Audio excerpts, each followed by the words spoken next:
Welcome to the MeidasTouch Podcast. Ben, Brett, and Jordy coming at you, fighting for democracy. Brett's already starting the episode laughing. Before delving into why Brett is laughing, let me tell you about the incredible guest we have on the podcast today. We have Allison Gill on the podcast today. I'm sure everyone knows who Allison is. She hosts two of our favorite podcasts, Mueller, She Wrote, and The Daily Beans.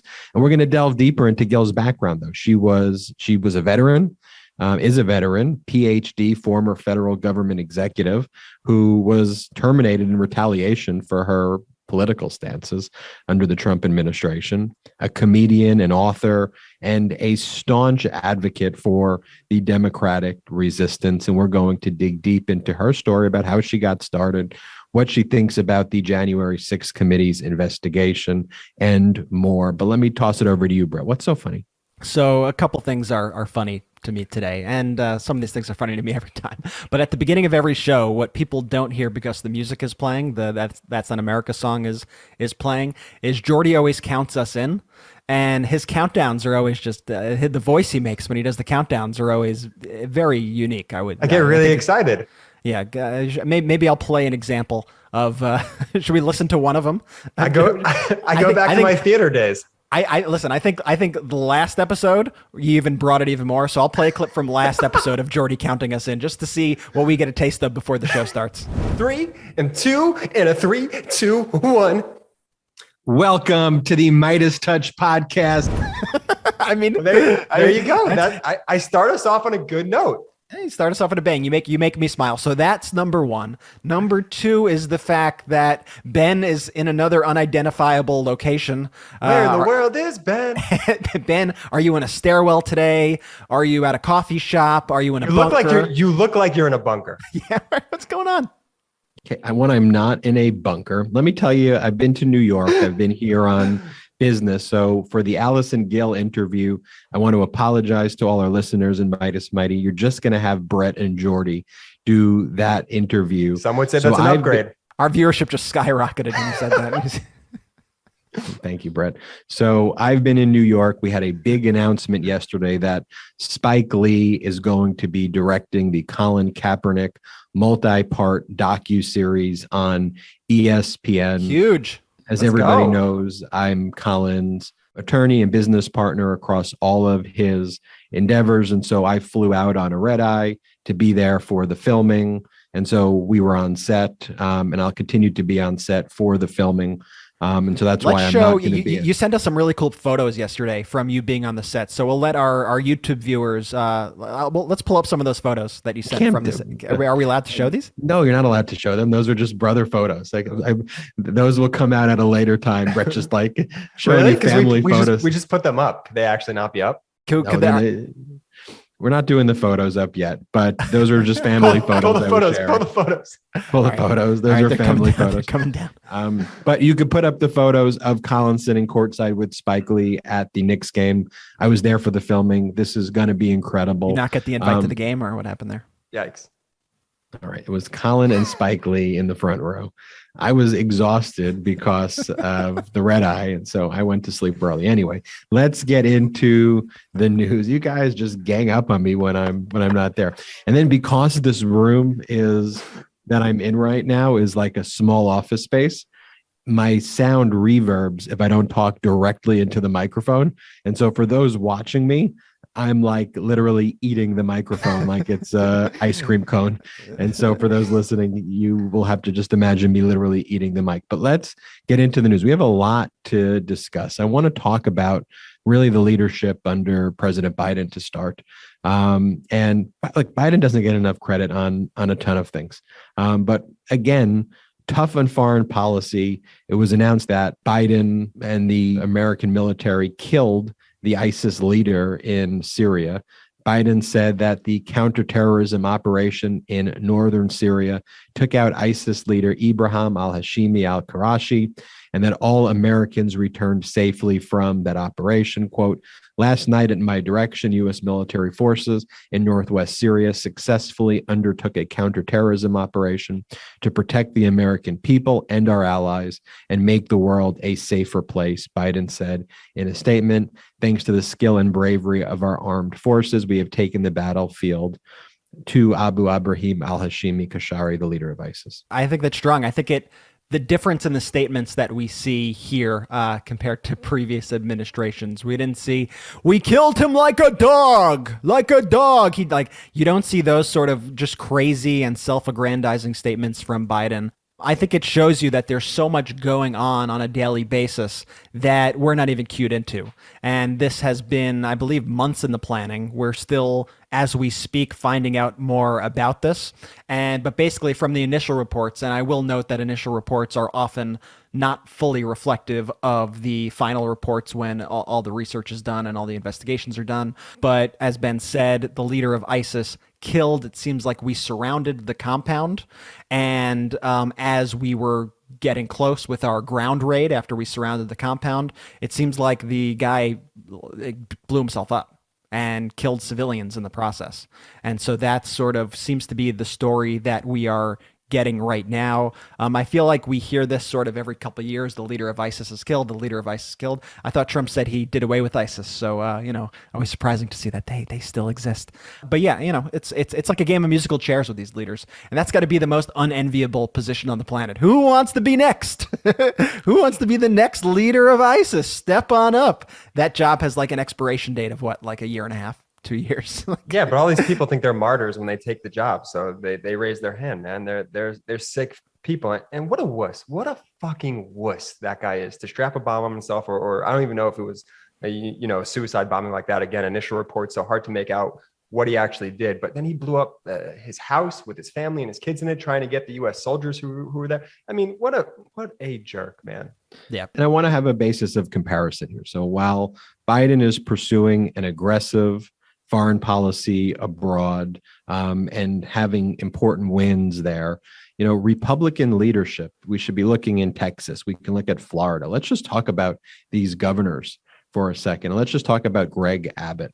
Remember the last power outage that took over Texas, and people were like literally freezing to death as a result of the state of Texas and the government not like buying anti-freeze for their wind turbines when they knew that that's a very easy thing to purchase, and not deal with. And then somehow Abbott tried to blame it on the proposal of the Green New Deal. Remember, like all that absurdity? Yeah. And then Abbott was asked, flew to Cancun, and we got Cancun Cruise. And Abbott was asked by someone at a sports event if he could promise them that he had fixed the grid and that these power outages wouldn't happen again. Let's play the clip. Hey, Greg! Look, I got stuck in Brownsville last year because of the power grid. Can you tell me now? I got stuck in Brownsville last year because of the power grid. Can you tell me that won't happen again? I can tell you it won't happen again. Promise? Yeah. All right, can we shake on it? As we speak right now, they've added 15% more power generation capacity. You promise? I know so. Okay. Count on a it. couple weeks after that, we go to November 26, 2021. Abbott is once again asked, can he guarantee that the lights will stay on in Texas this winter? His response: Can you give a guarantee that the lights are going to stay on? I can guarantee the lights will stay on. no equivocation there. I could guarantee that the lights will stay on. Flash cut, however, to February 2nd, 2022. Greg Abbott changes his tune. Let's hear what Greg Abbott said this Wednesday. Well, listen, no one can guarantee that there won't be a, quote, load shed event. And for those wondering what a load shed event is, a load shed event means mass blackouts. No one can guarantee there won't be mass blackouts in the state, that the power companies are going to have to shut off power for many Texans. And so in a span of a few months, Greg Abbott went from guaranteeing that there would be no power issues to now saying, oh, well, we can't guarantee that at all. Who would guarantee something like that? And that's exactly what happened. And so I first want to just send, our thoughts and our hearts out to everybody in Texas who is struggling right now with these winter storms and with the cold weather and with these power outages that are consuming the state. And I think people like Greg Abbott really need to be held accountable for, at the end of the day, what they're doing is they are upholding failed states. They are creating failed states. And that's what they are running on. They are just destroying the entire infrastructure of the states. They are not willing to help at all, not willing to do simple regulations like, Ben, you said, weatherize the wind turbines or, actually do anything to help the situation. And in fact, they sit back, and now a problem that could have been avoided is now back on Texans who are suffering right now. Yeah, they're putting politics over people in the name of power. Let's talk about another failed, governor in DeSantis. And he has refused to condemn a Nazi rally, an actual Nazi rally, like literally Nazis who were rallying in Orlando over this past weekend. And when DeSantis was asked to condemn them, rather than say, yes, I condemn Nazis, he condemned Democrats. And he said that Democrats are launching a smear campaign against him. It was a very simple question. Do you condemn Nazis? And he said, I'm not going to address it. As a politician, this is like a question that you should hope to get. Do you condemn Nazis? And then you could be like, yes, of course I condemn Nazis. Nazis have no place in Florida. Nazis have no place in America or anywhere in 2022. However, Ron DeSantis instead got very defensive about the whole thing. And it's just it's a bizarre kind of defensive posture to take. I mean, the fact is that there were these rallies and they were happening in his state, and he refused to condemn them. We fought a war over Nazis. We won. We celebrated it. We should continue to celebrate deplatforming Nazis. It's crazy. It's very much, I agree with you, Jordy, and it's very much part of the Trumpism strategy of DeSantis. So while DeSantis and Trump are clearly headed for being at odds against each other, since DeSantis wants to run and Trump is pretending that he wants to run so he could keep raising money for his PAC. More on that later. It's a very Trumpy thing to do that DeSantis has learned in kind of imitating that, which is literally don't even condemn anything. Like the same way, when Trump had to be pressed about his views on the Proud Boys, and the most he can muster was stand back and stand by. This is a similar strategy that DeSantis is having. You look to what else is going in Florida too, and this abortion ban, this 15-week abortion ban that looks very similar to the Mississippi law that's currently before the Supreme Court. And so there's a case in the Supreme Court now. We've talked about it on MeidasTouch Legal AF. We talked about it on this podcast called Dobbs v. Mississippi, and it's a Mississippi law that bans abortions after 15 weeks. There was oral arguments 2 months ago in December. Based on the oral argument, it looks like the Supreme Court is going to uphold Mississippi's 15-week ban on abortion. So now what's happening is other states like Florida, seeing the tea leaves, they're passing similar 15-week bans, believing that the Supreme Court's going to uphold a 15-week ban. So this ban on abortion is working its way through the Florida legislature and the Senate committee, and a vote was put before the Senate committee on whether there would be exceptions to the ban in cases of rape or in cases of incest. And the Florida Senate committee that oversees this has voted no, that rape and incest aren't exceptions, and that the 15-week ban, even if you were raped or the victim of incest, the victim of rape, you cannot seek an abortion in the state of Florida. That's going through the Florida committee. That is a bill that will likely pass in Florida and a bill that will be implemented in that state. This isn't, trying to create fear or panic about it. We did a video during the election. Brett, did that video have audio where if we play it for our audio listeners, they'll be able to get a sense of the video that we did? Or do you want to maybe just talk people through the video we did during the election where some people said, oh, you're just trying to, you're just trying to scare people, the abortion video we did? Listen, everything's going to be okay, right? Just let me do the talking, okay? Just... Evening, ladies. License, please. Where are you headed? We're just out for a drive. Headed to the border? Oh, no. We were just going up to the... Hey there. What's your name? Grace?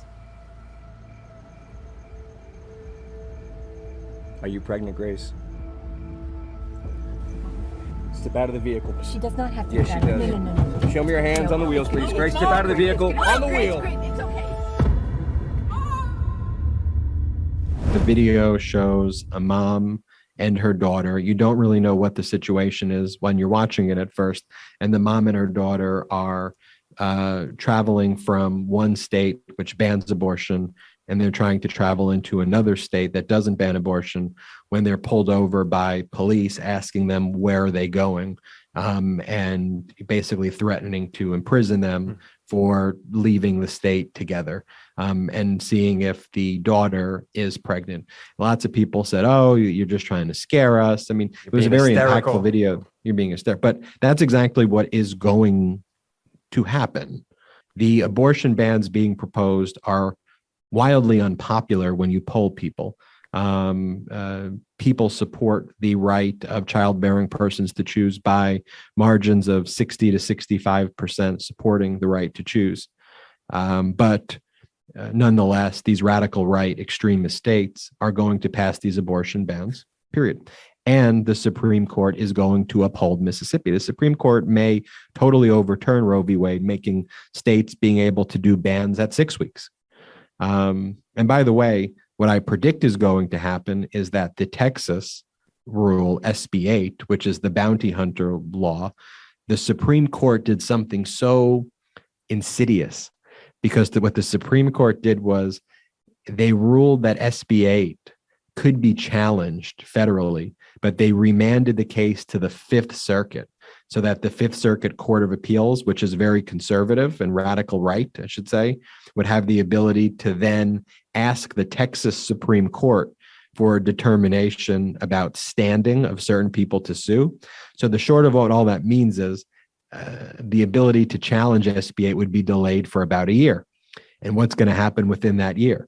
The Supreme Court's going to rule on Dobbs v. Mississippi. What I predict is going to happen is once Dobbs v. Mississippi holds that you can have these abortion bans, Texas is going to repeal the bounty hunter law and then just issue a ban. So I predict that's what's going to happen. But that's where it's headed. Like I'm not no, trying we can't sugarcoat it on the show. I mean, we never sugarcoat it for people here. Like, we got to tell you exactly what's going on, because these are all the results of, these are long-term results of decisions that were made years ago. This goes back to the 2016 election, and I would argue it even goes back decades and decades. Republicans have been playing the long game on this for over 50 years. And it's about time that we as Democrats start waking up and start realizing that policy, elections, everything's not always decided in these 2-year timeframes. Things are decided in decades. And Republicans go, okay, what could we accomplish? Well, let's keep pushing the same thing for 50 plus years until we get the result we want. While Democrats may say, oh, we didn't get the result we wanted within the first year, the first 2 years. Oh, I guess we're going to quit. I guess we're going to give up. That's why it's time that we need to put that attitude away. We need to shelve that attitude. And for those wondering the name of the video is Traffic Stop. Look it up on our YouTube channel. I mean, we got more hate for this video than probably any other video that we created. We were targeted by Breitbart. We were targeted by Daily Caller, all the right people. But, who said that this is outrageous. This would never happen in the United States of America. And not a year later do we actually see this stuff happening in the United States of America. And Ben, you use the word insidious, and I think that's an interesting way to describe kind of what's going on in Republican-led states across the country. I mean, we're seeing a lot of insidious policies go through Republican legislatures because as of now, they just feel emboldened. They feel like they could get away with anything. They feel like they could rule with, their small percentage of voters because they feel energized. And one example is in Iowa, they have Republicans introduce the bill that would put government-installed cameras inside every classroom to live stream school activities for parents to spy on teachers and children at all times of the day. Kind of ironic that they're banning books like 1984 and then going ahead and installing cameras in schools so that parents could go and complain when they're being taught about America's history, and because they want to get rid of America's history. In Oklahoma, Republicans have filed a bill allowing parents to sue teachers for teaching content that is, quote, in opposition to closely held religious beliefs. They're fining teachers $10,000 per incident that's reported, and schools can face $10,000 a day fines per each banned book that isn't removed when it's requested by teachers. I mean, think about that standard. Any teaching content that is in opposition to closely held religious beliefs. First, what is this religious standard in public schools? That shouldn't exist. Like, we shouldn't have religious standards in public schools. And then, whose religion are we talking about here? You know, when you get down to it. I know the answer. I don't have to really get down to it. I know whose religion we're talking about here, but yes. It's wild to me. We say it all the time on the show. When you find yourself on the side of anti-teacher, anti-librarian, anti-books, anti-equality, you're on the wrong side. Wake up. Think about a school teaching sociology. Think about a school teaching biology, evolution, science, history, literature, geography, reading, you know, any of these things. Think about all of these subjects. All of these subjects at some point or another will conflict with religious teachings. It's just the fact of the modern world. And so you have a situation where a parent, if this bill passes, where a parent in Oklahoma could go, hey, I don't think my child should be learning about evolution in schools. I don't believe in that. I don't think that should be something that they're taught.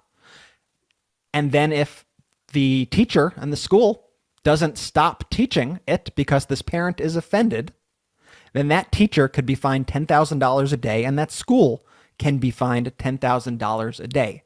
All this does is and this is, I think, the purpose of a lot of these bills, is it destroys the public education system. It makes it so that teachers who are otherwise incredibly qualified and eager to go to work no longer want to take these positions. Teachers are already treated horribly enough. They're severely underpaid. Yeah, think about the $10,000. That's likely a quarter of their salary, depending 100%. on the teacher.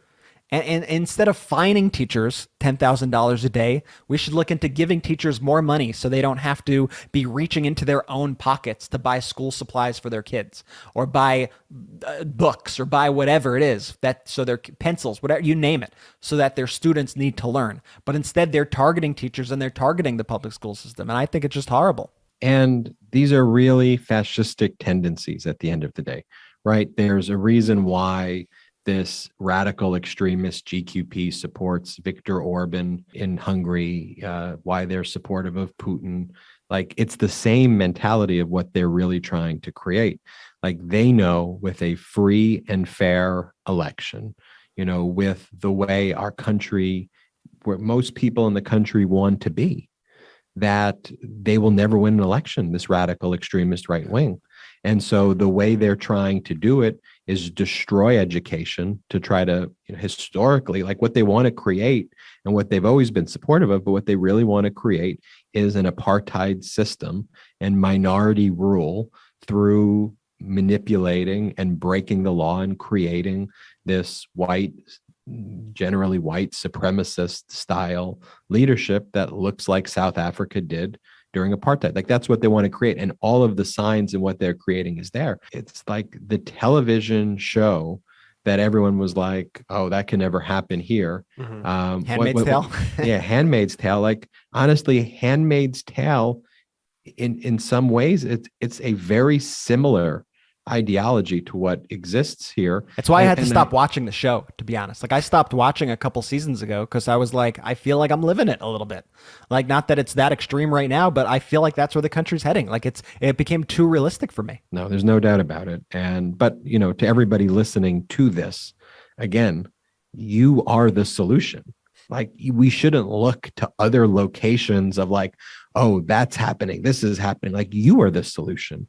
You know, we always say this in each and every podcast, but like, I always want to reiterate it at these times where we go from talking about Biden, who killed the ISIS leader, and then we transition to telling you about what this Republican failed state solution is. Like, you hold the power to make a big change here. Like, you could change where this tide is headed. You're all the you key. Can do that. You can do that by canvassing. You do that by registering voters. You can do that by just spreading the message, spreading MeidasTouch videos to people. Like, do not let this fascist takeover happen. Like, you could be the difference. Anyway, I'll throw it to you, Brett. Got a lot more show coming. Excited to get into our interview with Allison Gill and excited to talk about a lot more topics that are incredibly important today. But first, let me tell you about a new sponsor that I am super excited about, and that is Trade Coffee. I knew you were going to use that sponsor first. Hell yeah. I'm so happy for you. Because I am.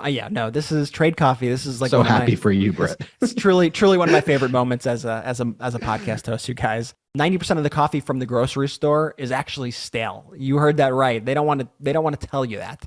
But the coffee that you know and love needs an upgrade. So instead of rebuying the same old, let Trade Coffee send you something freshly roasted that you're literally guaranteed to love. What Trade does is they sell the freshest roasted and ethically sourced beans from America's best independent roasters. They ship free to you as often as you like, whole or ground. Whether you're a coffee nerd like me or just want a better daily cup, Trade's real coffee experts taste test over 400 roasts and use technology to match you to your ideal coffee based on your preferences and brewing method. You just take the coffee quiz to get started. Trade Coffee guarantees you'll love your first bag or they will replace it for free. Trade has been featured by the New York Times, by Wired, GQ, and has delivered over 5 million bags of coffee, and their subscription is no hassle. You could skip shipments, change your frequency, or cancel any time. I've been absolutely loving Trade Coffee. I got my first bag a little over a week ago. It was a bag from Dune Coffee Roasters in Santa Barbara. It was incredible. Personally, I like light roast coffee, so I put in light roast. I put in that I wanted something that would be good for making espresso. I wanted some whole bean because I like grinding it fresh.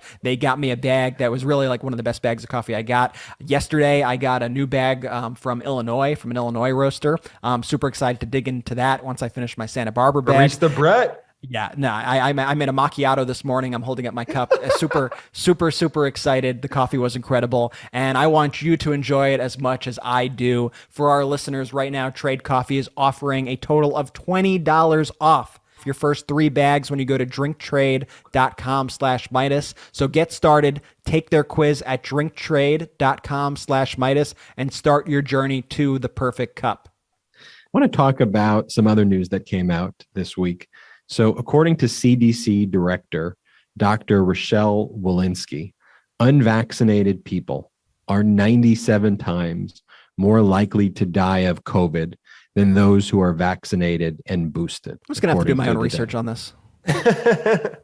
I mean, let's be serious here, Brett, for a second. Okay. Come on, Brett. Come on. Shame on you, Brett. Shame on you. Shame. Oh, shut your mouth. Yeah, but seriously, Brett, shame on you, because I'm trying to make what?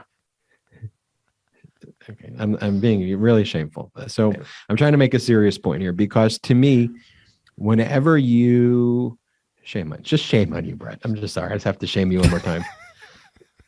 Because let me tell you, whenever you see the Bunker boy.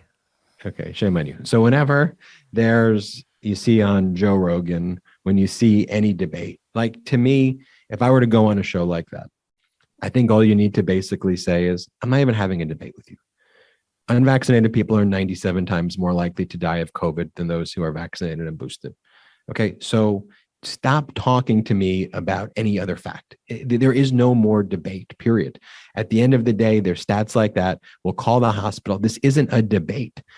I think when you go back to what Rogan said, though, about having alternative viewpoints and having other perspectives, though, what he said at the end of that statement, though, I think was what's most important. When you have a platform like that and you elevate, it's not just an alternative viewpoint.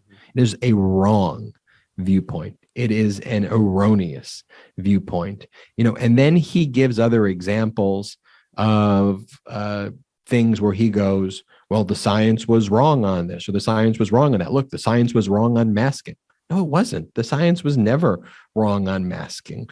The data that continues to come out shows that maybe there's different types of masks that work better than others as you aggregate more data, but masking does work. And we see consistent data that shows that. And so finding these views that are part of an agenda to support people like DeSantis and support an overall ecosystem of unvaccinated people who are dying and killing others, that becomes the problem. And Brett, I sent you, remember that TikTok I sent you? It was one of the most compelling ones I sent you recently about this influencer, this YouTube influencer who was completely anti-vax.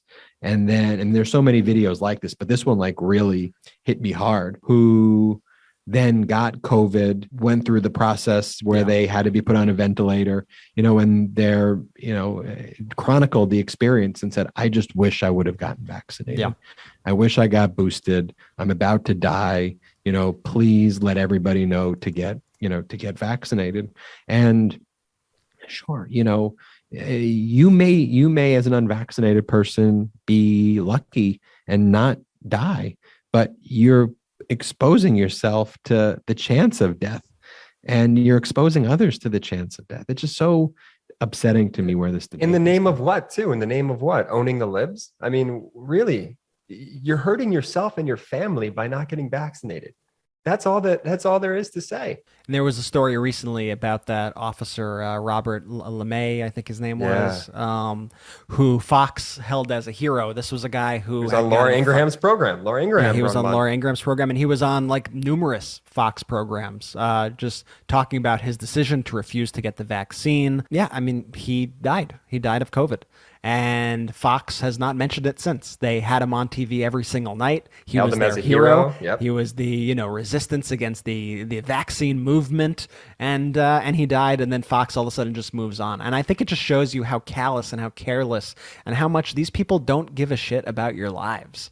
I think the whole irony of this process the entire time is that Democratic politicians, people like us, like, we seem to care more about the lives of Republicans than the people who they follow. And one of the things they also do, Brett, I don't know if you know this. So one of the things they use to scare people also is to say that police deaths have increased X percentage, like year over year under Democrats and under Biden. And then what they're counting, though, are the unvaccinated COVID deaths. Yeah, number one cause of death of officers. COVID. And so that's what they use to scare people, to say that more police have died because Fox has encouraged unvaccinated people. And then they use that to say that more police officers are dying.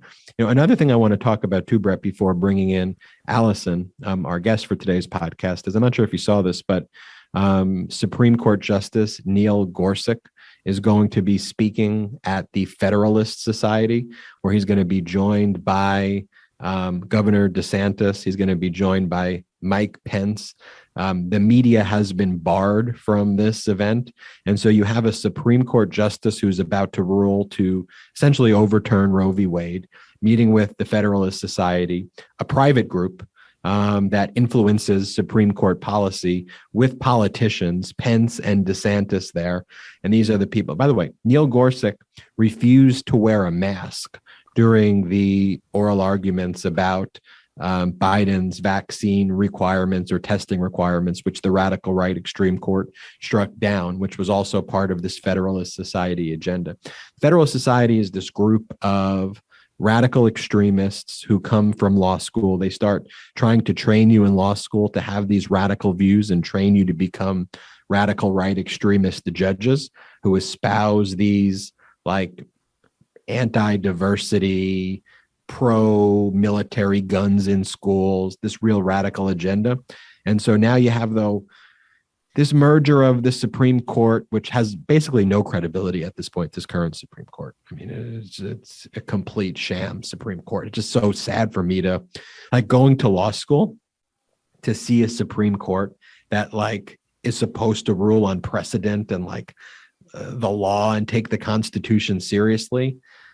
It reminds me of, I know I'm just going on random tangents here, but it reminds me of the Good Liars video where they were quoting Genesis and the section about like sexual intercourse that happened in Genesis and asking people if that book should be banned, and going to like right-wing states. Did you see that? That's funny. Yeah. Play that clip.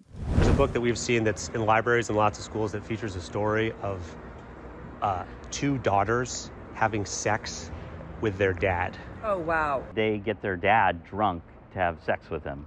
And this is like a book. Should a book like that be in a school? No. No? No. just get that out of the school. Absolutely. Why do kids need to read that? That book is actually the Bible. Oh, no. Yeah. No.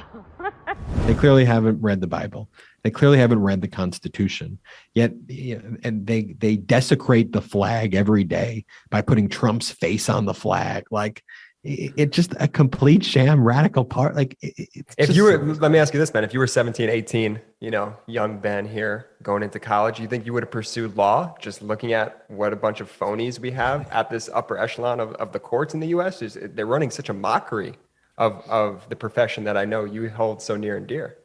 I mean, it would have been very discouraging for me at that time. And I wonder what future law students think about it. Like, on the one hand, you can't not go into the profession where you're someone who can make a difference. In order to change it, you have to lean in. Mm-hmm. But at the same time, it's like this radical right extremist court is going to overturn all the precedent we hold near and dear and try to prop up this, extremist fascist agenda. But I'm sure we have a guest who is certainly passionate about exactly what we're talking about. She's experienced retaliation firsthand. This interview was recorded previously while I was on film and I couldn't make it out, but Brett and Jordy did an incredible interview. But before we get into the Allison Gill interview, Brett, tell us about one of our show's partners. Everyone's going to love Allison. Allison's great. And Allison's also, in addition to having an incredible story, she's been on top of all the January 6th developments and has been just really insightful in the information that she's given and in her analysis. So really excited for you to hear our interview with Allison. But first, let me tell you about Magic Spoon, because it is the new year and Magic Spoon is perfect for meeting your goals, whether it's eating healthier or saving more time in your morning routine. Magic Spoon can fit into all of your New Year's resolutions. It is a way to stay healthy by eating the cereals that you know and love, because we all know growing up, cereal always one of the best parts of being a kid. You get all the good stuff, but then at a certain point, maybe I should give this up because it's really not all that good for me. It's full of sugar and junk and all that stuff that you really shouldn't eat. So when we're all trying to eat better, healthy breakfast doesn't have to be boring. So Magic Spoon brings all those amazing flavors that you love and remember as a kid, but without all the bad stuff. And it's also amazing as a midnight snack, which I did the other day. I was like really craving something before bed. What'd you do? What'd you go for? I was like, what do I do? Like, do I want to dig into ice cream or something unhealthy? And my wife goes, and we have the fruity Magic Spoon still. And so I did a bowl of the fruity Magic Spoon, and it was really the greatest. Hit the spot. Before, but Wow. it really, really, really, really hit the spot. And it not only hit the spot, but I knew that I was going to bed not eating something gross and unhealthy, because I'll tell you the facts on this. 0 grams of sugar, 13 to 14 grams of protein, and only 4 net grams of carbs in each serving, and only 140 calories a serving, and it's keto friendly, it's gluten free, it's grain free, soy free, and low carb. So go ahead and build your own box. Available flavors to build your very own custom bundle include cocoa, fruity, frosted, peanut butter, blueberry, cinnamon, cookies and cream, and maple waffle. These are such incredible flavors. They are healthy and delicious and are perfect for a midnight snack like I had with the fruity flavor the other night. Ooh, it was very, very, very good. So go to magicspoon.com/Meidas to grab a custom bundle of cereal and start your new year off right. And be sure to use our promo code Meidas at checkout to save $5 off your first order. And Magic Spoon is so confident in their product. Listen to this. It's backed with a 100% happiness guarantee. So if you don't like it for any reason at all, they will refund your money. No questions asked. So remember, get your next delicious bowl of guilt-free cereal at magicspoon.com/Meidas and use code Meidas. That's MEIDAS to save $5 off. Thank you, Magic Spoon, for sponsoring this episode. And now let's take a listen to our interview with Allison Gill. Welcome back to the MeidasTouch Podcast. I am thrilled to have our guest on today. Today we have Allison Gill. Allison Gill, get ready for this intro, you guys. A veteran, a PhD, a former federal government executive, a comedian, an author. No, I'm not done yet. And a staunch advocate for the democratic resistance. But no, I'm still not done. She is also the executive producer and host of 2 of our favorite podcasts here at MeidasTouch, podcast Mueller, She Wrote, and The Daily Beans. She runs the MSW Media Podcast Network, which just so happens to be a partner of the Meidas Media Network. Allison Gill, Welcome to the MeidasTouch Podcast. Let's go. Whew, I don't know if I can live up to all that. Hello, I was told I needed to be here and camera ready, so I'm not even sure what we're going to talk about. But no, I'm kidding. It's so great to be here. I love you guys, love your show, love all your shows, and I'm so happy that we're teaming up. That is quite the resume.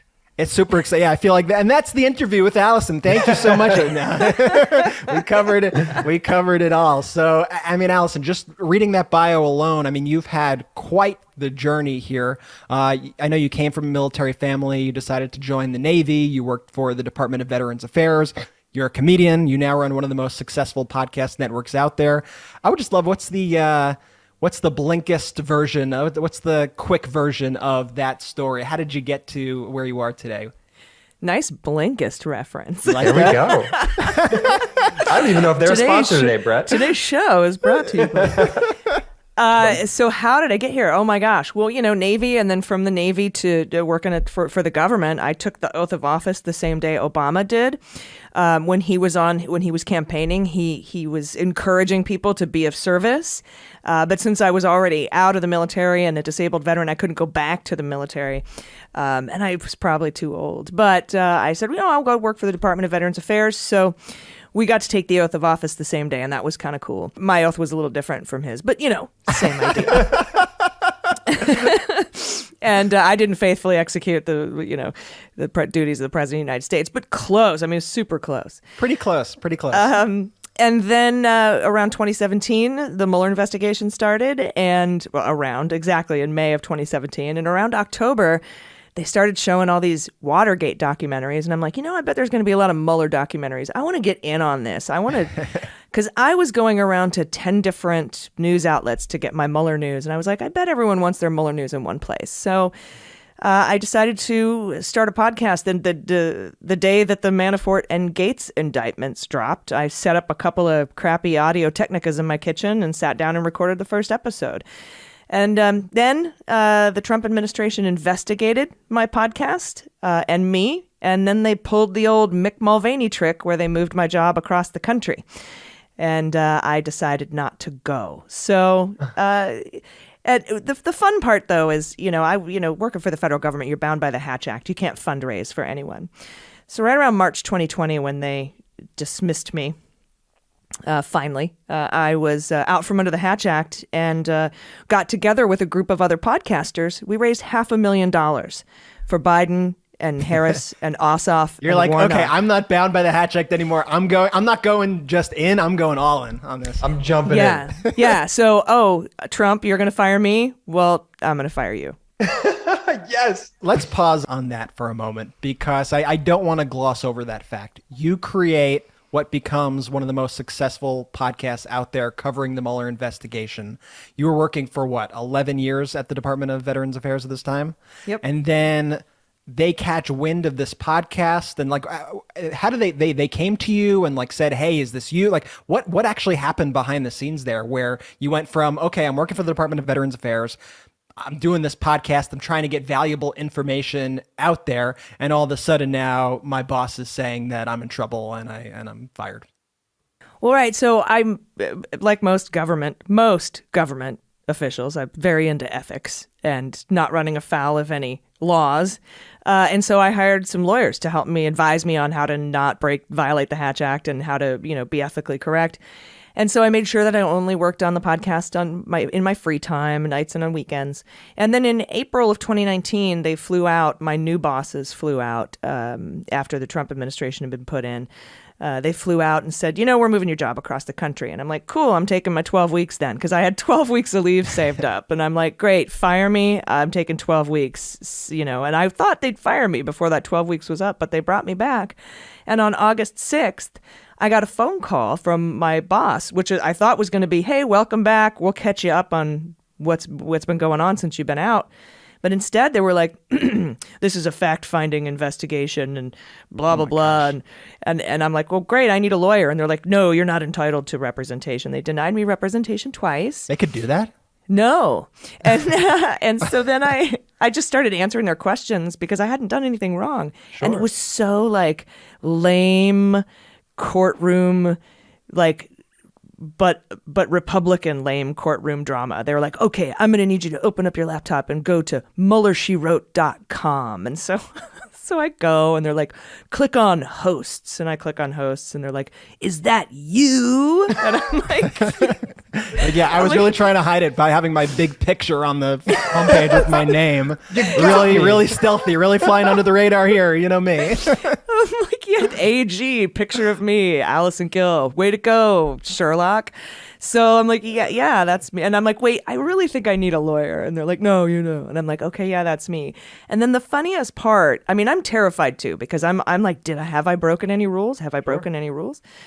And they go, all right. And they spell out this URL, which is a link to a Twitter post, and they spell the whole thing out like HTTPS colon slash slash. It's actually how Ben does his web searching. and they're like twitter.com/48HZ hyphen, you know, the whole thing, and I'm typing it out, and then we get to it, and what it is it's a video of me live in Minneapolis for doing a live podcast for Mueller, She Wrote, sold out the Parkway Theater. And at the end of every show, I would get the audience to split into 3 groups and say, can I swear on your show? Absolutely. Yes, please. It's encouraged, in fact. I thought so. We were partners. It had to be that way. And I divide everybody into 3 groups, and then I have them sing a 4-part harmony of the word fucked. And we decide who's going to be fucked that week. And that week it was Manafort. And, so I say Manafort is, and they're like, fuck. And then the mezzanine goes, fucked. And then we end. And then everybody stands up, standing ovation. And they're like, is that you? And I'm half terrified, half dying laughing because this is the video they've decided to show me. I'm sure it's a lot funnier to look back on now than it was at the time being investigated. Yeah, it was kind of scary because I'm like, who the fuck am I? And I'm like, oh, okay, I guess I'm the premier podcast for the Mueller investigation in the world right now. But like, it just didn't seem like that because, you're in your house and you don't know. And, but yeah, they investigated. They're like, did you do this? Were you on time? You took leave. And I'm like, yeah, I'm allowed to do whatever I want on leave. And the thing is, guys, I was a comedian for 10 years before that, like telling dick jokes and out there, like on television and, doing, at the improv, like pretty big shows and stuff. They never had a problem with that. They never had a problem with the dick jokes until Trump was the dick joke. And then... Then they had a problem with it. So I sued them and got my severance and because they were going to withhold my severance and I won, and now I don't have to work for them anymore. And then I raised a bunch of money and helped get him out of office. Kick That's ass. the ultimate karma right there. Yeah, no doubt. Success is the best revenge, as we all know. And so, was your impression at the time that this came from the top? Like, they were clearly targeting you not just because you had a podcast, but because of the nature of the podcast. Yeah, and I didn't find out until later, after a couple of FOIA requests, that they were actually monitoring my social media and the podcast at the level of the Secretary of the Veterans Affairs. Oh my gosh. And there was some stuff going back and forth between Office of Legal Counsel, and it was actually the Office of Legal Counsel that helped my boss with their investigation into the podcast. So it did come from the very top levels. That's wild. And thinking back as a spectator to all of this, obviously I was not intimately involved during any of this process, and we actually just recently met each other and developed our friendship. But don't deny that we weren't intimately involved. I got to watch my words. Yes. But it felt like Mueller, She Wrote. It felt like that podcast like skyrocketed. It felt like it came out and it was like kind of an instant sensation. Is that how it felt for you when it came out? Is that just me looking back now at that time period? No, it did. It blew us away because, as comedians, we have tons of comedian friends who start podcasts. And our very first kitchen episode with the shitty microphones, the very first day we got 80 downloads, 80. And we were like, whoa, because most of our friends got like 9. And we're like, 80, hell yeah. And then the next week it was 1,000. And then the next week it was 25,000. And within 3 months it was 200,000. And it really blew us all away how quickly it grew. And it maintained that level until, of course, after the Mueller report came out. And that's when we said, well, let's do a daily news show instead. And obviously your content was super, interesting for everyone. But what do you think that was that made it just explode so quickly? Was it like word of mouth? Were you doing a lot of social posting about this? Like what popped? Well, I think we were the only one doing it, and it was three women comedians. So we were swearing, and but we were bringing the serious facts and putting it all together in one place. And I think word of mouth got out there, and we started to get guests like Joyce Vance and Barb McQuaid and Seth Abrams, and like all these really great guests who would then share it with their followers who are very engaged and very plugged in. And I think that it just organically happened that way. I love it. It's such a great story. And it's really a testament to what we speak about a lot on the show, that if like you have an idea out there, and if you have any other way of like, how do I think I could help democracy or push the ball forward? Like, just do it. Like, if you want to paint, start painting. If you want to do music, just do music, and don't think about it all that much. I mean, you probably laugh now, Allison, at the equipment you were using in your kitchen that first day. And, we were no different when we started out with MeidasTouch. And now I love what you're doing with the Daily Beans. You have become really, to me, one of the foremost experts, one of the most invaluable sources of information for all things January 6th. And I follow your feed very, very, very closely for the latest updates, and not only the updates, but your analysis on it, which I think is always spot on. So let's dig into the current January 6th committee updates. I want to specify, we're recording this on Wednesday. I guarantee by the time we finish recording this episode, there will be about 20 more stories that broke. I guarantee by the time this airs, there will be another 150 stories that have broke. But let's get into the latest that we know right now.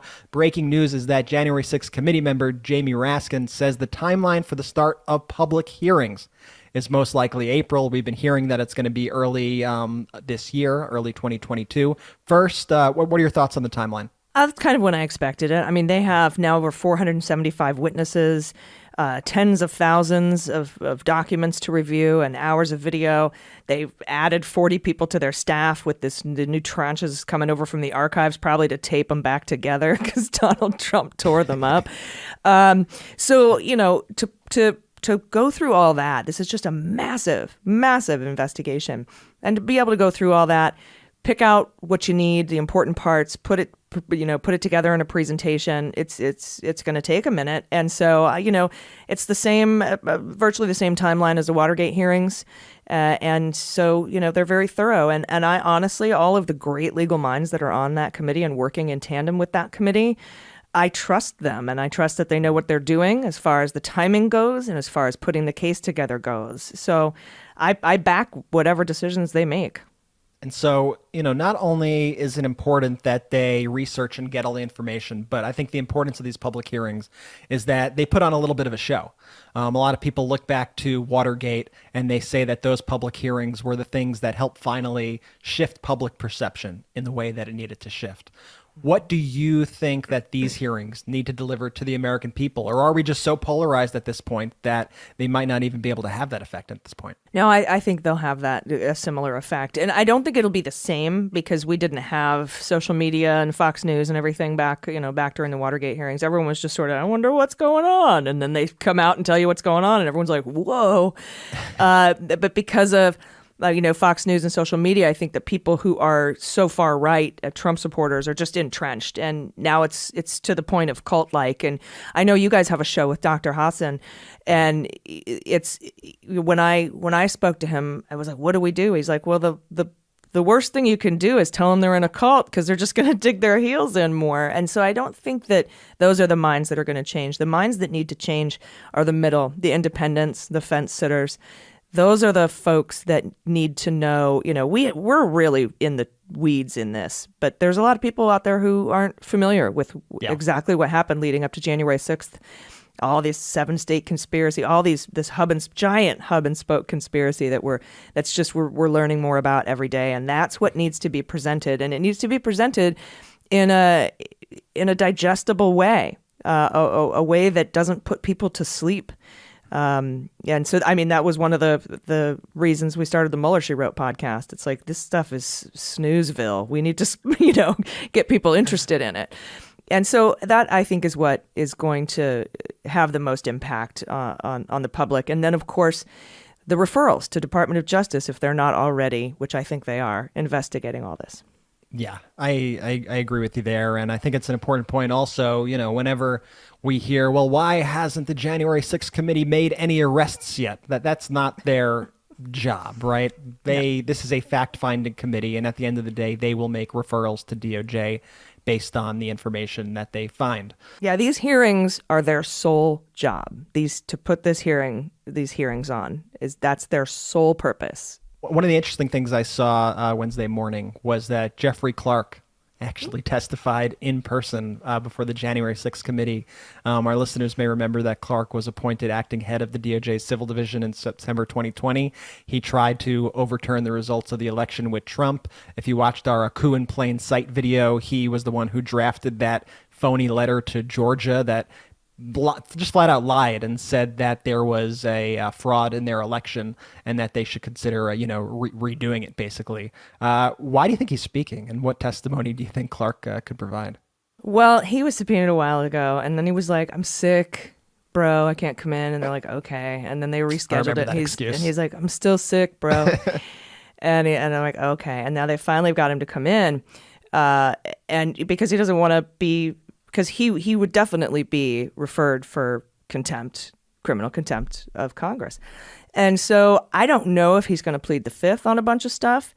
There's also the complication that he might be cooperating with the Department of Justice or the Department of Justice's ongoing Inspector General investigation into Trump former DOJ officials that started on January 5th of last year. January 25th of last year. January 5th, that'd be weird. We know what's going to happen tomorrow. January 25th. One of the crazy things, right? Like underneath all this, the DOJ kind of has to investigate itself because of all the people at DOJ who were working to subvert the election results. Yeah, and so he might not be able to say certain things if he's been working with or has testified to Department of Justice or a grand jury, a federal grand jury. And so, we'll see what happens. I think a lot of it will come to light when we find out today how long he's been in that room. Because, we've had people testify for 7 hours, 8 hours, like around the Pence, the Pence team. Yeah. And it's like they didn't invoke the fifth for 8 hours. So we'll see. We'll see what happens. And then, I don't know. I'm not a lawyer, so I'm not quite sure that if the DOJ doesn't want you to tell the committee stuff, if they have you invoke your Fifth Amendment right, or if they just have you say, I can't talk about that because of an ongoing investigation. Right. And I think that's an important point that you made, that there are a lot of people right now sitting there for 8+ hours speaking with the committee. And these are not necessarily names that you've heard of. They're not, it's not like Mike Pence or Donald Trump Jr., but they are people who are in the room, people with firsthand information who could provide all the testimony and information that prosecutors, that investigators need at the end of the day. And so in the past few days, we saw who you referenced, I believe, Mark Short, Pence's former chief of staff, Greg Jacob, an attorney who worked for Pence. He met with the committee for at least 8.5 hours. And I saw Daniel Goldman, who was an attorney at the lead counsel during the House impeachment inquiry. He said that the January 6th committee is getting cooperation from nearly all their targeted witnesses and have a very full picture of what went on behind the scenes. This is bad news for obstructionists because they are letting others tell their story, and obstruction only works if everybody does it. Your thoughts? Ding, ding, ding. That's my thought. I mean, that's exactly it. And, with the subpoena of the 14 forged electors, where they want to speak to them, if just one of them says, oh, we knew he lost, then the jig is up, right? So the thing that fascinates me is, when we were covering the Mueller investigation and then the Mueller report came out, I was like, there's not much in here that we didn't catch. I'm wondering if the same is true for those of us super in the weeds on January 6th, with all these things that we've been looking at, or if what we've seen is just the tip of the iceberg and they're going to blow. Jamie Raskin has said it's going to blow the roof off. What you're about to find out, but I'm wondering how much do we already know, and how much don't we know, and what are we going to find out in April? I kind of am in the camp of what we know is the tip of the iceberg. And every time one of these stories breaks, it's something that the January 6th committee probably knew months ago at this point. I understand people's frustrations. I empathize with them. I get it. I get that being told, you know what, they have to, have a tight case. They need everything buttoned up. I get that that's not always the answer that people need to hear. And I think people get so frustrated because of the brazenness of Trump and Republicans who just keep criming, apparently. They just keep going out there and committing more crimes just in plain sight. Keep criming. That's a new one. They keep criming. Oh, that's what we've been saying that for. We did a meme a long time ago with from Mean Girls, but it was like Manafort and Gates and Trump in the car. Just get in, loser. We're going criming. That's perfect. I mean, and we saw it this past weekend. We saw Trump at a rally promising pardons for people. I mean, I know you're not an attorney, but do you think that is an additional criminal offense? What do you think of the Trump strategy right now of just committing more crimes as a private citizen to try to cover up his previous crimes? Yeah, as we used to say, throw it on the obstruction pile. I don't think according to the former U.S. prosecutors, the former U.S. attorneys that I've spoken to, that in itself, within the four corners of that, is probably very tough to prove as a criminal act of witness tampering or obstruction of justice. But if included in a larger, what they call totality of the evidence, that it could be used to prove obstruction and intent. And I understand everyone's frustrations too. And I have them in some areas, and in other areas I'm more patient. But these are real and reasonable concerns because democracy's hanging on by a thread here. And so what I've been encouraging everyone to do is, instead of taking it out on your fellow Dems on social media, just Google contact the Justice Department. They have an email thing you can send in digitally. You can call them and leave them messages. You could tell them what you think. Don't tell me.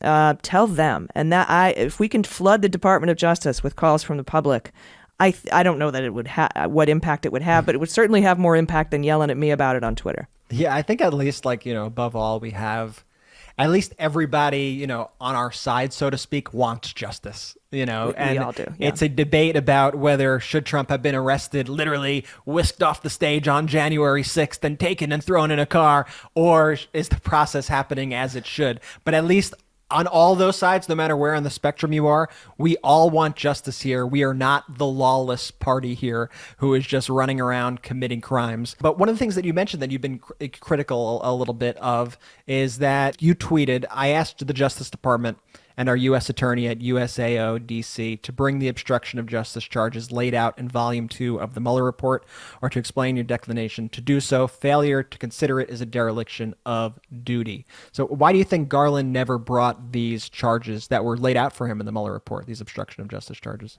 Well, there's still time under the statute of limitations. I think the most prosecutable obstruction charges, there's 4 of them, and they all have to do with McGahn.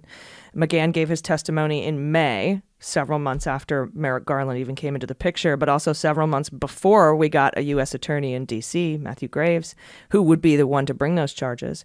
But also we have to consider that Barr, whatever you think of him, looked at those and decided it did not amount to obstruction of justice. And there's a memo about it, but the DOJ won't release it.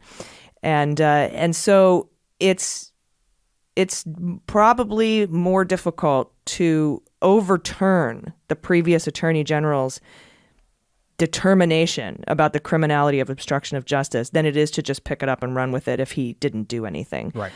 And so I don't know if they're considering it or why they're considering it, but one of the important caveats there is that, or explain your declination to do so. If they just decide not to and don't tell everyone why, because if they decide not to, there's going to be a reason. If they do that and don't tell anyone why, that's a problem, I think, for just public perception. There might be, again, a very good reason. Now, I don't think that there might be people who don't buy it, but, I think that that's an important thing to do. And then also that's one of the things that, with contacting the Justice Department, I'd contact them all the time and say, do this. And it's failure to consider it would be a dereliction of duty, meaning, hey, look at it. And if you've got legal reasons that you can't overturn former AG Barr's, determination, just let us know. But let us know. We're not 9, And that's something I've been on about for quite some time. And this also the statute of limitations might not be up in May. There were pardons dangled. And when those pardons were given, that's a continuation of that. They kept criming. He kept criming. And that's not, the statute of limitations clock doesn't start ticking till then. And we don't know what the decision on the pardons was, whether or not that was obstruction. So we're kind of all in a holding pattern. And that's why it's frustrating. The slow moving pace of justice and the silence. And politics abhors a vacuum. So we're all very impatient to see this happen. And it's getting long in the tooth. But I'll give you a timeline. If this goes the same timeline as the Mueller investigation, because people don't like to compare it to Watergate because that was 1972 and this is a very different time. But if we compare it to the Mueller investigation, Mueller was appointed in May. First indictments come out November 1st, October 31st, November 1st. If it's true that the U.S. Attorney's Office in D.C. stood up their politically charged grand jury to look into heavy events, not the boots on the ground guys, but the higher-ups, like Sidney Powell, Rudy, and Mike Flynn.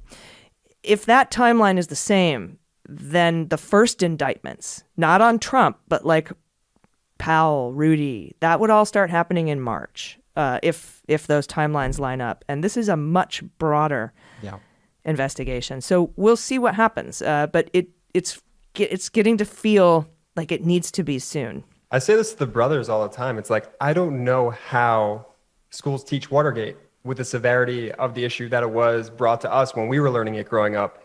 And then how do they teach what's going on right now with Trump and January 6th? I mean, what are your thoughts there? Like, how will people remember this time 10, 15, 20, 50 years down the line?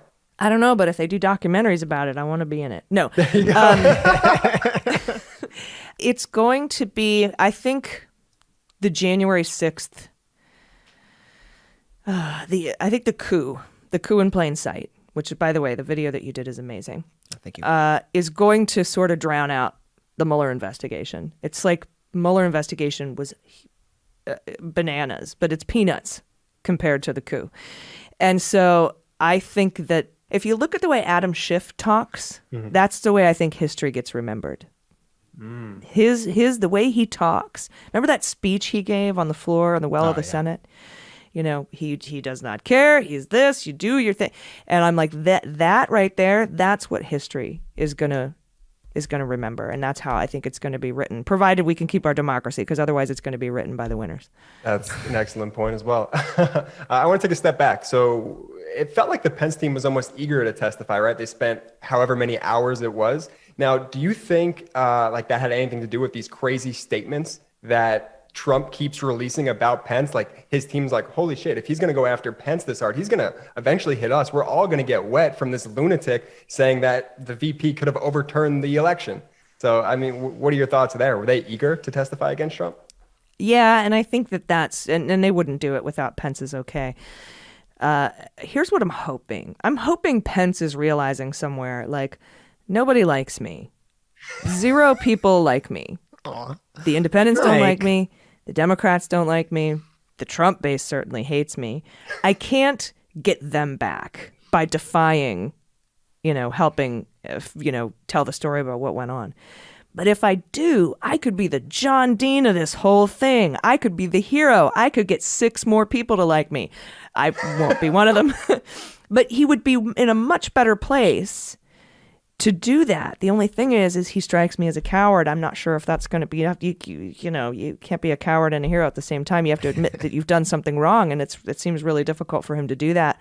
Right. Because I truly think he thinks he's done the right thing. But on the other hand, I would be willing to, because Pence refused to go along with this, even though he had to get Dan Quayle's input on it, because he refused to go along with this coup, with the 7-state conspiracy at least, I would be willing to grant him immunity in all this, because I can't see any crimes he committed other than like misprision of a felony, like knowing somebody was committing a crime and not saying anything. But I'd be fine if he got immunity to blow the roof off this entire thing. We would even help you, Mike, with your fly situation. We get it all covered. Don't you worry. Do some videos No, for you. we'll make a deal. We'll scrub that video from the internet if he blows the lid off this whole situation. I'll delete all my tweets about the fly, Mike. Reputationdefender.com. Is that another sponsor? No, I hope not. What a racket that is. As we bring this interview home, what would be your kind of parting words to those Twitter activists, I guess you might want to call it, who are just nonstop calling for Garland's head? Garland must resign. This is a joke. But what would you say to them to try to reel them in and say, hey? I'd say you sound, well, I'm not very good at getting people to change their minds if they're dug in. But those are GOP talking points. That's disinformation type stuff, like on that level. And it's being exploited by bad actors to divide the Democratic Party. That's why I'm like, hey, call in with your grievances. Don't take it out on other Dems. We got to get together. We have a big election coming up. We can't afford to be angry at each other over stuff like this, because I'll tell you what, I promise you, an arrest of Donald Trump tomorrow will not make this go away. Yeah. It won't make this go away. It won't bring us voting rights.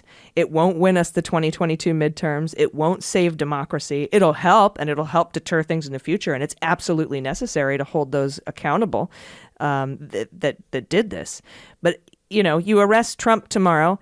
He's arraigned on Monday. He's out on bail and doing other rallies, dangling more pardons, saying absolutely insane shit. And so, I think it. And it would shut other people up, I think. He would lose more base, but I believe it's going to happen, and I'm hopeful that it's going to happen, because if it doesn't, that's it. The alternative is unthinkable. Yeah, I'm with you, and I think it's an important point that you're kind of getting at, which is nobody out there. Brett always knows a way to slightly insult our guests without realizing it. No. That's not what I meant. We were never intimate, and what you were kind of trying to say. I start with intimate, and I end with a dig. No, what I'm trying to say is, like, I feel like too often we rely on others to save us. Throughout the Mueller report, it was like, Mueller's going to save us. And people think that was me. And I have like 100 tweets where I'm like, Mueller isn't the Messiah. Yeah. We are we had a whole T-shirt. We're the Muellers we've been waiting for. It's us. Yeah. And so that's true. Like, we are the ones we are waiting for here. Like, it sounds corny, but that's the truth. Like, we are the ones who are going to decide if Democrats win in 2022, and we could either sulk and be upset about the status of investigations, or start putting powers on politicians that they don't have and demanding the Democrats start, breaking out handcuffs and arresting people, which isn't a thing that legislators do. Or we could get to work and we could organize, and we could fight for voting rights, and we could fight to raise the minimum wage, and we could fight for all the components of Build Back Better that we all wanted, and infrastructure, and getting rid of COVID, and doing all this good stuff that's actually going to help people. So Biden's not going to fire Garland. He's not. There's just no way. And we worked hard to elect Biden, and Biden appointed Garland. And, I've seen a lot of things too, like he's a Federalist Society guy, and they put up I'm like, Sotomayor, Kagan, Breyer, Everyone speaks at that event. Yeah. They all have they all have profiles on the Federalist Society website too. I think he's a good dude. I think he's going to do the right thing. I wish he would hurry up, and I wish he talked more about it. Not to reveal, investigatory issues, but like the thing he came out on January 5th and said, "I'm doing stuff. We're doing things," and then we got seditious conspiracy charges, which blew me away. I underestimated him for that. So I don't want to say be patient, because that's condescending. Your concerns are real and reasonable, but I do think it's happening, and it has to be, because like I said, otherwise. Well, let's hope that justice comes swiftly and with force. Allison Gill, thank you so much. I want to thank you for everything you do. I want to thank you for your amazing podcast. Everybody, make sure you check out Mueller, She Wrote and the Daily Beans. Where should our folks follow you, Allison? Most of my loudmouth stuff comes out from Twitter at Mueller, She Wrote, Mueller. But I'm also at Allison Gill and at Daily Beans Pod. Fantastic. And it has been a pleasure to be partners with your MSW Media Network. And thank you for all you do. Allison Gill, thank you so much for joining us on the MeidasTouch Podcast. Thank you so much. It's been amazing. Brett, Jordy, that was a great interview. I'm a little worried. I don't How know did if we I'm do going... without you? Yeah. Before you great answer that without question, here's the thing. Okay. For whatever reason, and you know you have this effect on me, when we're doing interviews with all three brothers, I get very tense. You make me nervous, man. I don't know why. I think it's because you're going to make fun of me, which is why I was a little bit mean to you in the beginning of this episode. I was trying to overcompensate for that. And so if you notice during that interview, I was a little bit more loose. I was throwing my sharp elbows, as we like to say, and I was getting my voice in there. Well, Jordy, here's what I'll tell you. And, you know, I could tell that this episode, I feel like you've been a little bit more energized because I know that you've been having the product from our next sponsor, Thesis. That's actually a great point. Because you've been, your energy is definitely up this episode. And I'll say to anybody out there that's struggling with focus, energy, or motivation, it's not you, it's your brain. Jordy, it's your brain.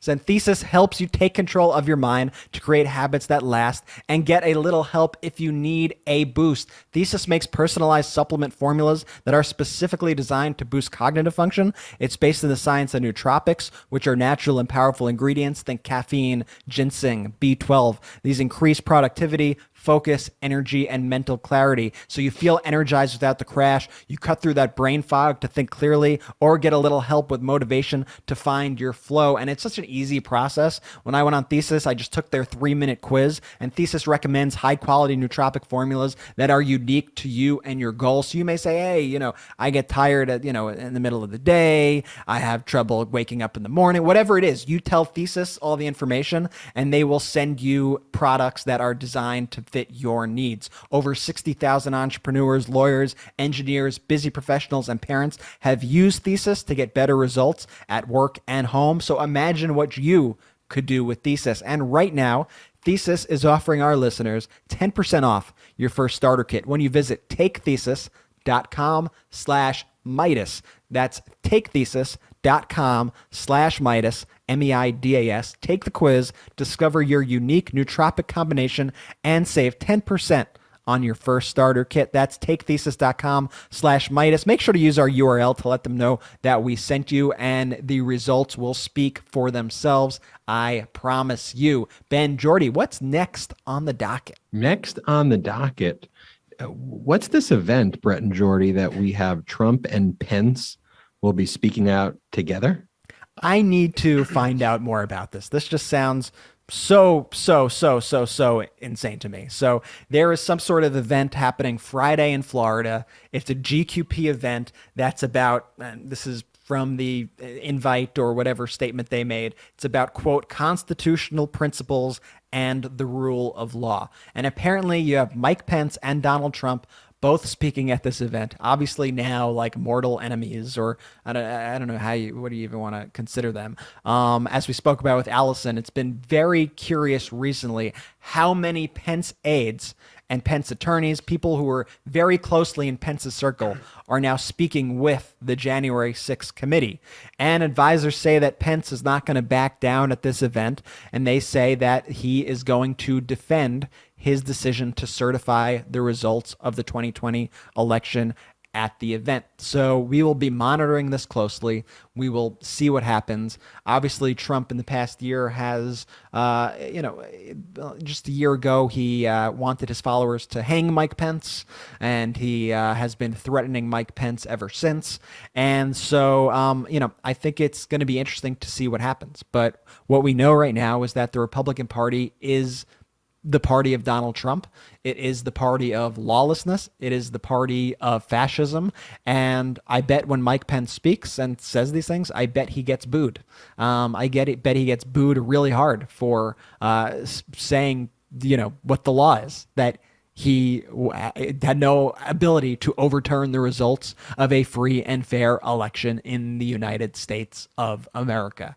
And Republicans don't want to hear that. They want full fascism. Pence is such a coward. I could see him come Friday really softballing it, really not going into that, Brett. I could picture him just bowing down once again to dear leader Donald Trump. So it's going to be very interesting to see what happens at this loser palooza. I want to talk more about some January 6th committee updates, Brett, as you mentioned, as Allison spoke about former VP Pence's staff speaking to the January 6th committee. We'll also talk about Stewart Rhodes apparently speaking to the January 6th committee. But here's a point that I want to make.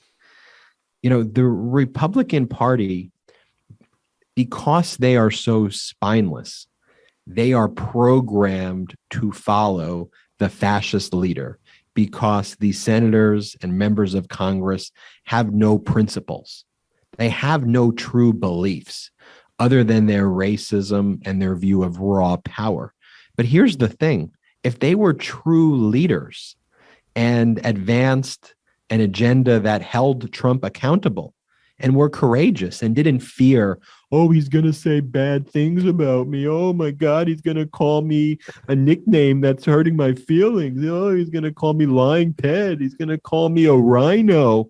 Like, that actually causes them fear. Like, they have an actual complex where they need to follow the autocrat who yells at them. But if you just look at what's going on, the Republicans who voted to impeach Trump, the 9 House Republicans, they've actually raised significantly more money than their competitors who are these, GQP extremist candidates. If you look at it, leading the pack, you have Liz Cheney. She pulled close to $2 million during the last 3 months, bringing her yearly total to $6.5 million. And Harriet Hageman, Cheney's Trump-backed challenger who launched her bid in September, she reported only close to $500,000 in contributions last quarter, bringing her entire total to 7.45. So less than a sixth, like a 1/7 of the funds that Liz Cheney raised. And that is repeated in many other races, like Representative Peter Mejia of Michigan, who brought in 8 times what his Trump-endorsed primary challenger secured last quarter. I could go on and on with the names, but you get the point here. Like, the Republican Party would actually probably poll better if they held Trump accountable. That's what's kind of just so strange about this thing, but they're leaning in because they're afraid of that 20% of their base or 30% of their base that do all this performative, loud school board stuff. Like, they can't be true leaders and, kowtowing to terrorists. I mean, Stewart Rhodes, the Oath Keepers, Oath Keepers is a terrorist group that brought arms to Washington, D.C., that was instrumental in supporting the insurrection and was prepared to use the weapons that they had stored at a Comfort Inn a few miles away from the Capitol upon, if they didn't get in peacefully. That's what they were prepared to do. But now we learn that Stewart Rhodes is speaking with the January 6th committee. They've worked out a deal where he's taking the Fifth Amendment right against self-incrimination on everything during the period before and leading up to the insurrection. So from about November 3rd through January 6th, they're not asking him questions on that. They want to ask him questions, but he's not going to provide answers per his attorney, so he's just going to plead the Fifth. But he is answering questions that predate the insurrection planning and period, which is interesting. So the foundation of the Oath Keepers, who are the board members, who are their relationships with politically, which I think is very interesting. Now, he's obviously cooperating because he's going to want leniency with respect to any sentencing that he faces or experiences as a result of his criminal prosecution taking place right now. But I think it's an interesting development that he's at least talking candidly, allegedly, about what took place before the insurrection in terms of what the Oath Keepers are, what their leadership structure is. What would be really interesting to me too is, all of that is very fascinating. I'd be curious to know if he knows who that bomber was, who laid the bombs in DNC headquarters there in DC, the one that nobody in the FBI can or has been able to identify. That would be a pretty big bombshell. But he's going to plead the Fifth on that. That was my whole point. So he's not answering any questions related to the insurrection. I wasn't listening to Ben. I'm sorry. Leave it in. Stays in the pot. Stays in the pot. Yeah, but so and Ben, though, I'll go back for a second and I'll tell you why Republicans hold these extremist views and why they go this route. I mean, it's gerrymandering. It's because they're in these for the most part, many of them are in these very safe Republican seats, and they're concerned not about general elections, but they're concerned about primaries. And they know that they have to out crazy the other Republican in order to win the primaries to then win the general, which basically the Republican is guaranteed to do once they win the primary. So that's what they're concerned about. And they're also concerned about this gigantic war chest that Trump has amassed with the super PAC. I mean, it's been announced that Trump has over $120 million in the bank for his super PAC. $120 million. Yet the RNC is paying this guy's legal fees, and he's got a PAC with $120 million in the bank. And is doing incredibly shady things with the money, including shortly after the January 6th committee began, Trump gave $1 million to a nonprofit in which Mark Meadows is affiliated with, which many are now saying, oh, yeah, that's a blatant example of hush money. That's a blatant example of him giving money because he does not want Mark Meadows to speak. Quid pro quo. Can't stop criming, as we said with Allison Gill, and he can't stop quid pro quoing. And now the January 6th committee, getting news of this, they say that they are actively looking into this development. It's just another thing to add to the pile. As Allison Gill said, add it to the obstruction pile. Well, one of the things there too that's interesting about the headline, though, he gave $1 million to Mark Meadows, but I think he only gave a total of 1.35 million to like other organizations and has kind of either hoarded the rest or just paid expenses. So like he hasn't really dished it out yet, but it's just one of the ways he's holding it over people's heads. Yeah, exactly. And one of the things about Stewart Rhodes that I think we should mention also, so Stewart Rhodes, who we were just speaking about previously, the Oath Keeper, many of you know his story that he is the guy who shot his own eye out. That's why he wears an eye patch, because all these people gun instructor who shot his own eye out. All these people who say that they are, responsible gun owners are the people who are the least responsible gun owners. And Stewart Rhodes is one of those people.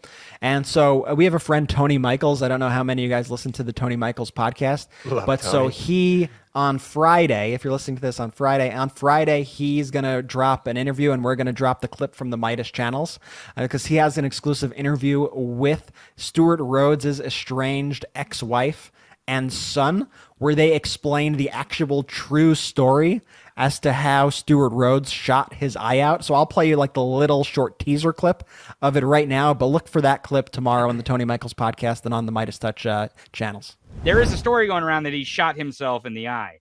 I don't know how that is, what it is. Do you guys know the story, and can you tell us the story of how Stewart came to have an eye patch? Okay, this is 3 stories. There is the event. Okay. And the facts that happened. There's also the story he told. Which is mostly a lie. There's also what I believe actually happened, and it took me 20 years to piece it together. And then there's the second event, which is why he stopped wearing a prosthetic eye. I guess I'll start with him shooting himself in the face. All right, so I look forward to just to be clear, because Brett said it a little bit quickly, these are estranged family members. That's his wife and son, who they no longer speak with him because the guy's a fucking lunatic. I don't want you to get the sense that we're propping up his family that they love or whatever. They don't like this guy and they want to speak out against them every step that they can. I'm all for family members talking shit. Well, I'm excited for that interview. I'm excited to exclusively release that interview. More information on the January 6th committee. The National Archives has informed President Trump that they will be turning over the vice presidential records of Mike Pence. And they previously informed Trump that the presidential records would be turned over. The Supreme Court has already ruled with respect to Trump's records that he doesn't have any immunity, to not turn over these records. And so it'll be interesting to see, knowing Trump, he'll probably file a frivolous challenge to this, but there's like already a ruling that his own records weren't. So clearly the VP records, are going to be turned over. So interested to see what happens there. And then finally, other January 6th news to talk about is that Trump was considering pardoning all of the January 6th terrorists. And the one thing that they had trouble figuring out before it was too late was like how they would actually go about writing the pardon? Because like, would it just be someone who held the Trump sign? Would you then be pardoning these people like for everything? How would you then go about like describing the events that took place of what you're pardoning for that? If you're claiming that like ultimately Trump decided against it because he thought it would hurt potentially his own interests, because why would you be pardoning them at all if he's claiming that nothing illegal happened? But he was really considering and wanted to do it, but for it negatively impacting him.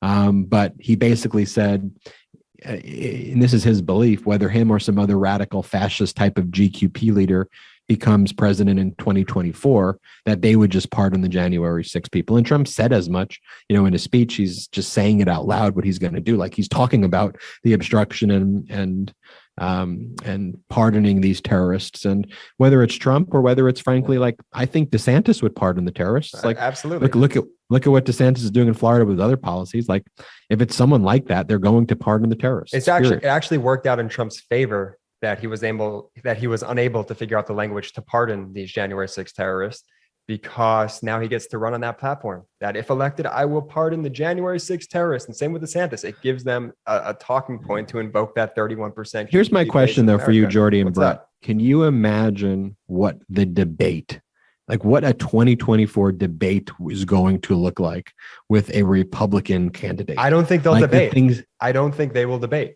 I think they'll handle it just like Purdue handled his. I don't think there will be any debates, because that's how fascistic, as we like to say, the Republican Party has become. I mean, we already saw them say signs that they're not going to debate. So, I mean, we'll see. No, I mean, I think it'll just be disgusting. I mean, their positions are just indefensible. They're just absolutely 100% indefensible. And that's why it's so important. And that's why, like I said during our interview with Allison, I understand why people are antsy with Merrick Garland with prosecutions. That's why it's so important that at the end of all this, that we do see accountability and that we do see justice. We need to see indictments raining down, and we have to stop worrying about the consequences of those indictments. And, how will that affect this? Will it make so-and-so a martyr if he's arrested? We need to stop those sorts of defeatist attitudes, and we need to keep up the pressure, and we need to keep presenting the facts to the American people and show the criminality of the Republican Party, because it is just so brazen, it is just so in your face, and it is just so criminal that most of the population, and I'm not talking about the rabid MAGA followers, but most of the population will look at this and say that's fucked up. We'll say that's criminal, and I don't want these criminals running our country. I mean, that's it. But I mean, I know you said finally, Ben, like we were going to wrap up the show, but it seems like these people keep getting rewarded in dumb fucking ways. And I would be remiss if I did not mention the news that posted last night that most people assumed was an article from The Onion, but was actually real life somehow, that Rudy Giuliani on an episode of The Masked Singer was unmasked as one of the Masked Singers. And this came out in a report from Deadline on Wednesday night. And basically they say this episode is planning to air this spring, and Ken Jeong and Robin Thicke got up and walked out, stormed off the set. Good for them. After it was revealed to be Rudy Giuliani. He tried to Sean Spicer Giuliani. Remember Spicer did Dancing with the Stars after his, failed whatever the fuck that was as press secretary? They tried to give the same treatment to Rudy Giuliani. The difference is, well, there's not much of a difference between them both, but Giuliani was there while the ship was sinking and wanted to sink with the ship. Listen, whatever producer okayed that, whatever executives okayed that, I mean, they should be just shunned from society. I mean, I'm tired of like people being like, oh, it's funny, it's Rudy, he had duty coming out of his face, and like, oh, he's just like America's mayor, silly guy. No, this is a guy who is involved in a seditious conspiracy to overthrow the government of the United States of America. For all intents and purposes, this guy, as at minimum working with domestic terrorists, and at worst himself has become a domestic terrorist. And I think it's disgusting that anybody would give somebody like this a platform to have a like joke thing. Like, what fucking song was he singing on The Masked Singer? Yeah. He's not a singer. It's not funny. It's not entertaining, and they should not air this show. And the sick thing is, they're right now, unless we all make a lot of noise about this, they will air this episode in April, and they will get probably a ton of viewers off it. They will probably get a lot of people watching to see this train wreck, because in America in 2022, it doesn't matter what you do as long as you're delivering people content and as long as you're delivering eyeballs and clicks. And I think it's just a shameful indictment of our society. It's why we need to focus on other content out there. It's why we have our Meidas Media Network delivering the type of content we do. And I like to hear lots of podcasts that are really delivering intellectual podcasts. And we've talked about this on some prior podcasts, but I'd be remiss if I didn't mention it here. I've really been enjoying the podcast, The Lost Debate, because whenever you look at news, you may feel forced to choose between different echo chambers or just publicity stunts or conspiracy obsessed media. But when you look at and you listen to The Lost Debate, it's a podcast and a YouTube show for political eclectics who want to escape their media bubbles and engage in good faith with ideas from across the political spectrum. It's hosted by Ravi Gupta, a former staffer for Obama and school principal who founded Arena, an organization that's trained thousands of progressive staffers and helped elect hundreds of candidates. Corey Bradford, a progressive political organizer from the Deep South turned TikTok star who once hosted a Fox News radio show. And Ricky Schlott, a Gen Z New York Post columnist and libertarian fighting to protect free speech. They cover the latest news and ideas on the Lost Debate and trends that mainstream media overlooks. Instead of being at each other's throats, they focus on bringing new perspectives to the table in constructive debates that sound less like crossfire and more like discussions between real people. So join the conversation. Check out the Lost Debate today. New episodes drop twice a week. Just search for The Lost Debate wherever you get your podcasts or on YouTube. I want to give a special thanks to our guest, Allison Gill. Really appreciate her perspective on everything. Love Mueller, She Wrote, and the Daily Beans podcast. We've been a guest on there. Brett, you did a spot on the Daily Beans where you talked about your video, A Coup, our video that you produced, A Coup in Plain Sight. Special shout out to our sponsors, Trade Coffee, Magic Spoon, and Thesis. Use those promo codes that we talked about earlier in the podcast, Meidas. We fight hard to unlock these deals for you, Meidas Mighty, and we're really proud to present these incredible deals for you. We'll see you next week on the MeidasTouch Podcast. Check out Legal AF this weekend for further breakdown on the top legal issues, and check out the full slate of Meidas Media Network podcasts. Thank you all so much. Keep up the fight. Let's save democracy. Shout out to the Meidas Mighty!